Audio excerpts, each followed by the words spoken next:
ආයිබෝවන් අදත් මම ඔයගලන්ට කියලා දෙන්න යන්නේ ඉංග්‍රීසි කතා කිරීමේදී අපිට අනිවාර්යයෙන්ම භාවිතා කරන්න වෙන වාක්‍ය රටා 8ක් ගැන. ඒ නිසා මේ වීඩියෝව අවසානයේ වෙනතෙක් රැඳී සිටීම නම් අත්‍යවශ්‍ය වෙනවා.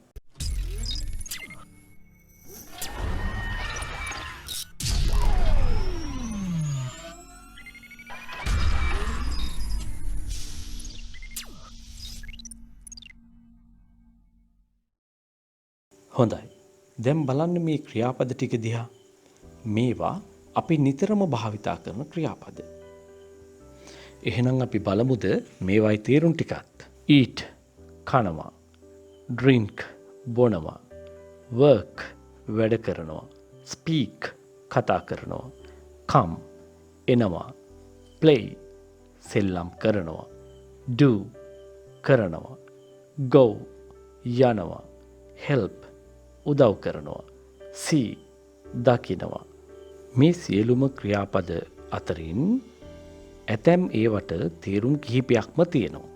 නමුත් අපි මේ වෙලාවේදී මේ හැම ක්‍රියාපදයකම ප්‍රධාන තේරුම පමණයි සාකච්ඡා කරන්නේ. මේ වාක්‍ය රටාටම මම ඔයගොල්ලන්ට පසුගිය පාඩම්වලදී කියලා දුන්න වාක්‍ය රටා 8ක්. නමුත් අපි වැඩිපුර උදාහරණ සහිතව සාකච්ඡා කළේ නැහැ. එම නිසා තමයි මේ පාඩම යොදාගන්නේ විස්තරාත්මකව මේ ගැන කතා කරලා ඉංග්‍රීසි කතාව පුහුණු වෙන්නට. අපි පළවෙනි වාක්‍ය රටාව අර මම ඕගොල්ලන්ට මුලින් කියලා දුන්න ක්‍රියාපද 10 සමග කොහොමද යොදන්නේ කියලා අපි දැන් කතා කරමු. පළවෙනි එක shall I eat මම කන්නද? shall I drink මම බොන්නද? shall I work මම වැඩ කරන්නද? shall I speak මම කතා කරන්නද? shall I come මම එන්නද? shall I play මම සෙල්ලම් කරන්නද? shall I do මම කරන්නද? shall I go මම යන්නද? shall I help මම උදව් කරන්නද? shall I see මම බලන්නද? දැන් ඔයාලා මේ දීලා තියෙන ක්‍රියාපද 10ට අමතරව අපිට නිතර භාවිතා කරන්න සිද්ධ වෙන තවත් ඕනෑ තරම් ක්‍රියාපද තියෙනවා. ඒව දාලා මේ විදිහට වාක්‍ය නිර්මාණය කරලා හොඳට ඒක කියන්න පුරුදු වෙන්න ඕනේ. ඒ වගේ මේක හොඳට මතක තියාගෙන අවශ්‍ය තැනදී භාවිතා කිරීමේ හැකියාවත් ඇති කර ගන්නම ඕනේ.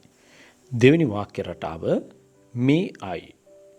මේ අයි කියන යෙදුම භාවිතා කරන්නේ විශේෂයෙන්ම ආචාරශීලීව යමක් විමසීම සඳහා. එහෙම නැත්නම් මට යමක් කරන්න අවසරද යන අර්ථය ගැනීම සඳහා තමයි මේ යෙදුම අපි භාවිතා කරන්නේ. එහෙම නැත්නම් මේ ක්‍රමයට මේ විදිහට අපි වාක්‍යයක් ආරම්භ කරන්නේ. අපි මුලින් කතා කරපු ක්‍රියාපද 10 නැවතත් මෙම වාක්‍ය රටාවත් එක්ක යොදලා කොහොමද කියන්නේ කියලා අපි බලමු. May I eat මම කන්නද? එහෙම නැත්නම් මට කන්න අවසරද? May I drink මම බොන්නද? මට බොන්න අවසරද? May I work මම වැඩ කරන්නද? මට වැඩ කරන්න අවසරද?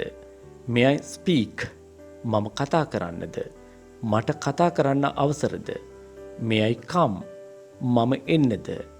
මට එන්න අවසරද? May I play මම සෙල්ලම් කරන්නද? මට සෙල්ලම් කරන්න අවසරද? May I do මම කරන්නද? මට කරන්න අවසරද? May I go මම යන්නද? මට යන්න අවසරද? May I help මම උදව් කරන්නද? මට උදව් කරන්න අවසරද? May I see මම බලන්නද? මට බලන්න අවසරද? දැන් අපි තුන්වෙනි වාක්‍ය රටාව shall we සමග අර ක්‍රියාපද ටික නැවත භාවිතා කරනවා. shall we අපි කියලා පටන්ගෙන මුද කියලා අවසන් වන අදහස් ප්‍රකාශ කරන්න තමයි අපි මේ වාක්‍ය රටාව යොදාගන්නේ. පටන් ගමු අපි. shall we eat අපි කමුද? shall we drink අපි බොමුද? shall we work අපි වැඩ කරමුද? shall we speak අපි කතා කරමුද? shall we come අපි එමුද? shall we play අපි සෙල්ලම් කරමුද? shall we do අපි කරමුද? Shall we go? අපි යමුද? Shall we help? අපි උදව් කරමුද? Shall we see?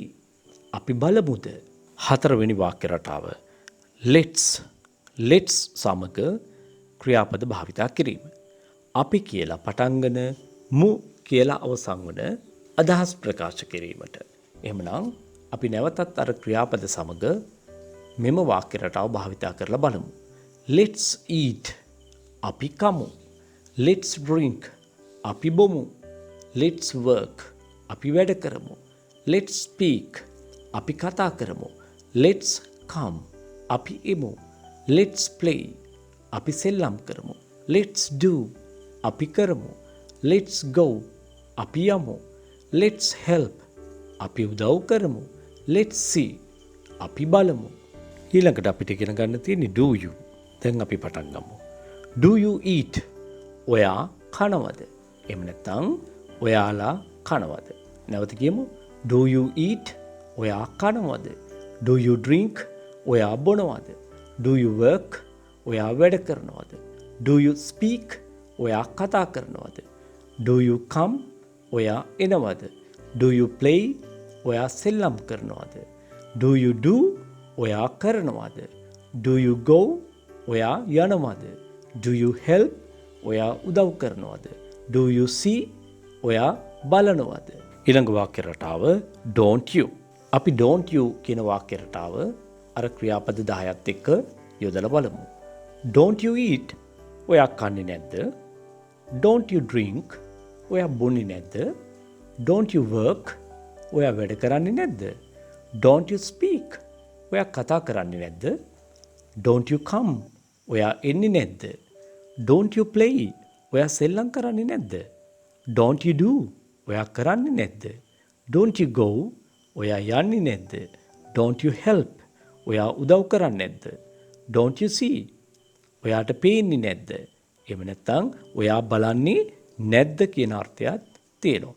මම ඔයාලට මතකනේ මුලින්ම කිව්වා මේ හැම ක්‍රියාපදයක්ම තනිතනිව ගත්තාම එක තේරුමකට වඩා ගොඩක් තව තේරුම් තියෙනවා. නමුත් අපි මේ වෙලාවේ අනවශ්‍ය විදියට පාඩම දීර්ඝ වෙන එක අවම කරගන්න නැත්නම් වළක්වා ගන්න ඕන නිසා අපි මේම ක්‍රියාපදවල ප්‍රධාන අර්ථය විතරයි භාවිතා කරන්නේ. නමුත් ඔබ හොඳින් මතක තියාගෙන ඉන්න ඕනේ භාෂාවේ ඉංග්‍රීසි භාෂාවේදී මෙම වචන විවිධ අර්ථ ගෙන දීම සඳහා භාවිතා වෙනවා. ඒකට දැන් කලබල වෙන්න අවශ්‍ය නැහැ. මූලික අර්ථය තේරුම් ගත්තාම හොඳටම ඇති මේ මට්ටමේදී. අපි 7 වෙනි වාක්‍ය රටාවට යන් did you අතීත සිද්ධියක් එහෙම නැත්නම් අතීතයේ කරලා ඉවර වුණ දෙයක් ගැන කතා කිරීම සඳහා මේ වාක්‍ය රටාව භාවිතා කරනවා. Did you eat? ඔයා කෑවද? Did you drink? ඔයා බිව්වද? Did you work? ඔයා වැඩ කළාද? Did you speak? ඔයා කතා කළාද? Did you come? ඔයා ආවද? Did you play? ඔයා සෙල්ලම් කළාද? Did you do? ඔයා කළාද? Did you go? ඔයා ගියාද? Did you help? ඔයා උදව් කළාද? Did you see? ඔයා දැක්කද? හොඳයි. අද දවසේ කියලා දෙන අවසන් වාක්‍ය රටාව. Didn't you? මේකත් භාවිතා කරන්නේ අතීතයේ කරපු දෙයක් සම්බන්ධව කතා කිරීමට. Didn't you eat? ඔයා කෑවේ නැද්ද? Didn't you drink? ඔයා බිව්වේ නැද්ද? Didn't you work? ඔයා වැඩ කළේ නැද්ද? Didn't you speak? ඔයා කතා කළේ නැද්ද? Didn't you come? ඔයා ආවේ නැද්ද? Didn't you play? ඔයා සෙල්ලම් කළේ නැද්ද? Didn't you do? ඔයා කළේ නැද්ද? Didn't you go? ඔයා ගියේ නැද්ද? Didn't you help? ඔයා උදව් කළේ නැද්ද? Didn't you see? ඔයා දැක්කේ නැද්ද? හොඳයි. මම ඔයගලන්ට 4 වෙනි වීඩියෝ එකේදී උපදේශයක් ලබා දුන්නා. සෑම විටම පාඩමක් අවසානයේදී සාරාංශගත කිරීමක් කරලා ඒක මතක තබා ගැනීම තමයි හොඳම ක්‍රමය ඉංග්‍රීසි ඉගෙන ගන්න. ඇත්තටම කිව්වොත් මේක ඉංග්‍රීසි වලට විතරක් නෙමෙයි සෑම විෂයකටම සෑම භාෂාවකටම මේක අදාළ වෙනවා. හොඳයි. අපි වැඩි වෙලාවක් ගන්නේ නැතුව අපි සාරාංශයට යමු. අපි එක ක්‍රියාපදයක් වාක්‍ය රටා 8ටම යොදා මේක හොඳට කටපාඩම් කරගත්තා නම් එම ක්‍රියාපදය ඉවත් කරලා නැත්නම් එම ක්‍රියාපදයේ වෙනුවට වෙන ඕනෑම ක්‍රියාපදයක් එලෙස භාවිතා කිරීමෙන් මේ වාක්‍ය රටා ටික මතක තියාගන්න ඉතාම පහසු වෙනවා. අපි මේ වෙලාවේ යොදාගන්නේ eat කියන ක්‍රියාපදය. ඕගොල්ලෝ කරන්න ඕනේ මේ eat කියන ක්‍රියාපදයේ සමග මේ වාක්‍ය රටාටම පුරුදු වෙන එක. Shall I eat? මම කන්නද? May I eat? මම කන්නද? මට කන්න අවසරද? Shall we eat? අපි කමුද? Let's eat. අපි කමු. Do you eat? ඔයා කනවද? Don't you eat? ඔයා කන්නේ නැද්ද? Did you eat? ඔයා කෑවද? Didn't you eat? ඔයා කෑවේ නැද්ද? හොඳයි. දැන් ඕගොල්ලෝ කරන්න ඕනේ එකම දෙයයි. මේ වාක්‍ය රටා 8ටම එක ක්‍රියාපදයක් අරගෙන භාවිතා කරන්න, ශබ්ද නගා කියවන්න, තව කෙනෙක් එක්ක කතා කරන්න, දන්න දේ තව කෙනෙකුට කියලා දෙන්න. මෙවැනි විවිධ ක්‍රම අනුගමනය කරමින් මේක හොඳට මතකයේ රඳවා ගන්න උත්සාහ කරන්න ඕනේ. හොඳයි. නැවතත් මෙවැනි ප්‍රායෝගික වටිනාකමින් යුක්ත පාඩම් රසක් සමගින් ඉදිරියේදී ඉක්මනින්ම හමු වෙන්න බලාපොරොත්තු වෙනවා. එතෙක් මේ දුන්න වැඩ ටික ඉතාම හොඳින් කරගෙන පුහුණු වීම කරලා විශිෂ්ටයෙකු වෙන්න උත්සාහ කරන්න ඕනේ.